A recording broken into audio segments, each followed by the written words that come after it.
chers entrepreneurs, chers bâtisseurs, en ce vendredi à la veille d'un week-end de 3 jours au Québec. Alors, ça me fait plaisir d'être avec vous aujourd'hui. On va se poser la question dans le cadre de ce live.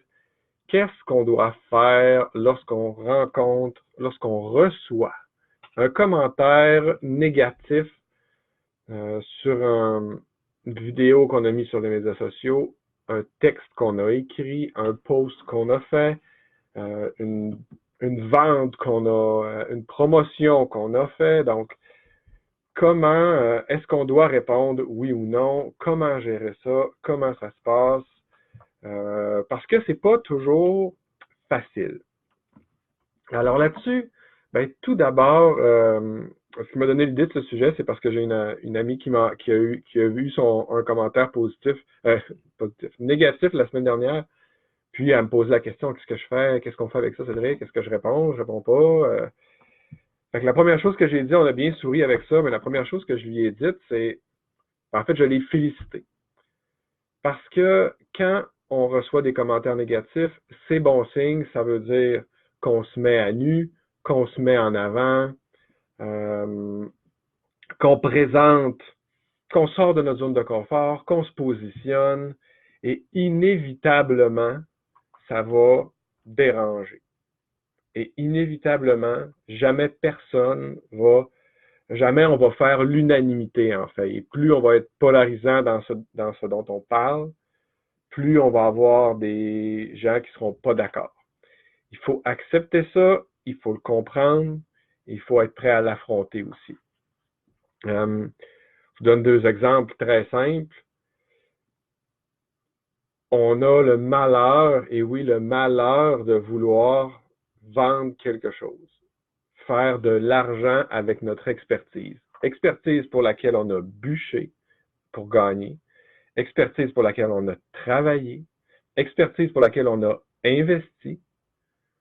Donc, est-ce qu'on serait légitimé d'être rémunéré pour les services qu'on offre? Bien sûr. Et pourtant, tellement de gens s'attendent à tout avoir pour si peu, pour gratuit, alors que ces gens-là vont se retourner à un moment donné de l'autre côté et aller vendre leurs propres services. Donc, tout ça est ponctué, en fait, et même peuplé de tellement d'incohérences dans l'être humain, et on se laisse arrêter souvent, découragé par ça, on se laisse empêcher d'agir, de prendre action pour des choses qui, en bout de ligne, sont toujours un peu, entre guillemets, vides. C'est un reflet, en fait, des frustrations de la personne qui fait le commentaire, de ses opinions, qui n'ont pas besoin d'être les vôtres, et surtout nous, qui voulons aider encore plus, étant donné qu'on est en développement personnel, en spiritualité, encore plus, on est encore plus sujet, en fait, à la critique face à ça, parce que d'un côté, on veut aider, de l'autre côté, on veut faire de l'argent. Et là, ben, ça crée un clash dans l'esprit des gens, et souvent, ça en crée un dans notre esprit, et là, on se remet en question à chaque fois, parce que là, on vient de se faire activer notre propre histoire, notre propre blessure, notre propre légitimité. Puis là, on peut parler de syndrome de l'imposteur, on peut parler de sentir qu'on n'est pas aimé, on peut parler de sentir qu'on n'est pas correct dans ce qu'on fait. On peut penser qu'on pense juste à nous. On peut se faire traiter, on peut se voir comme un égoïste. Donc, tout dépendant quelle fibre est touchée chez chacun de nous en fonction de notre propre histoire, de nos propres aventures de vie, ben, ça va venir activer ce genre de choses-là si on n'est pas solide et aligné avec qui on est, avec ce en quoi on croit. Donc, c'est important de rester solide à travers tout ça, à travers la critique, et d'être confiant. Ça ne veut pas dire qu'il n'y a pas des critiques qui ne seront pas correctes. Tout se fait, tout se dit, tout est dans la manière, bien entendu. Donc, avant de vous dire qu'est-ce qu'on fait lorsqu'on reçoit un commentaire négatif, qu'est-ce qu'on fait lorsqu'on reçoit une critique, on va se demander aussi mais qu'est-ce qui se passe derrière la critique? Parce que d'une façon terre à terre, la personne a fait un commentaire. Que ce soit le fait que c'est trop cher, que ce soit le fait que ça marche pas, ce qu'on dit qui marche, mais peu importe. L'aspect terre à terre, c'est de voir, OK, est-ce que ça semble être une critique constructive ou une critique qui, en bout de ligne, c'est juste un peu vide, dans le sens que même si on essaie de se parler avec la personne, on ne se comprendra juste jamais parce qu'on n'est pas au même endroit, on n'a pas les mêmes croyances, les mêmes opinions. Parce qu'il faut faire attention de ne pas donner une importance trop grande à ces personnes-là par rapport aux commentaires positifs qu'on peut recevoir, qui sont presque toujours beaucoup, beaucoup plus nombreux. Donc, l'aspect terre à terre, c'est quelle est la critique? Est-ce qu'elle nous apparaît légitime? Donc, mes produits sont trop chers. OK. Est-ce que je suis d'accord avec ça? Est-ce que j'ai réfléchi à mes prix? Est-ce que je suis solide dans la façon dont j'annonce mes prix? Est-ce que vous vous sentez solide? Oui? Non? OK. Cette personne-là a une opinion, vous en avez une autre. Vous êtes confiant, vous êtes capable de dire oui, je suis là aujourd'hui et je suis confiant dans la valeur de ce que je propose. Si la personne vient dire quelque chose et ça nous active dans notre blessure de dire qu'on pense que peut-être qu'on ne vaut pas ce montant-là, ben là, ça se peut qu'on soit tenté d'être d'accord avec elle, puis de se remettre en question et de changer d'idée. Si c'est le cas, ben on a peut-être un petit travail intérieur à aller faire là-dessus. Ça, c'est une chose. Donc, voir au niveau de la critique, parce qu'il y a différentes critiques. Il y a des critiques qui sont constructives, avec lesquelles on va apprécier le commentaire, on va pouvoir des fois s'améliorer par rapport à ça. D'autres fois, on n'est juste pas sur la même longueur d'onde que la personne. Et aussi, évidemment, ben, il y a les critiques qui sont plus des gens qui nous basculent leur peur, leur frustration, leurs histoires. Ils nous les lancent à nous plutôt que de les confronter envers eux-mêmes et à leur propre histoire. Donc, lorsque c'est ça, il ne faut surtout pas se laisser embarquer dans cette histoire.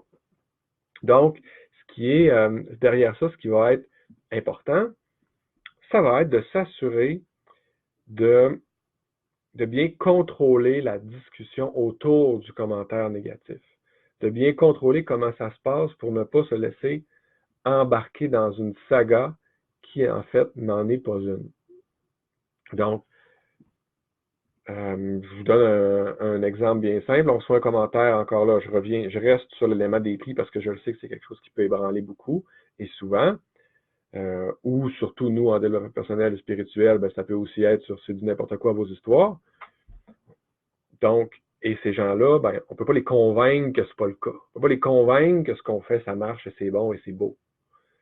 Ça ne donne rien d'aller vers ça. Donc, souvent, on peut essayer, tenter de faire une réponse minimale par rapport à ça parce que justement, on veut donner l'attention à la personne, en ce sens, réponse minimale, mais ni plus ni moins que ce qu'on fait par rapport à un commentaire positif. Donc, on ne veut pas mettre une emphase extrême là-dessus et avoir des discussions qui n'en finissent plus. Ça, c'est une chose. Donc, on peut répondre, mais il ne faut pas s'embarquer dans une histoire et surtout pas s'embarquer dans une justification.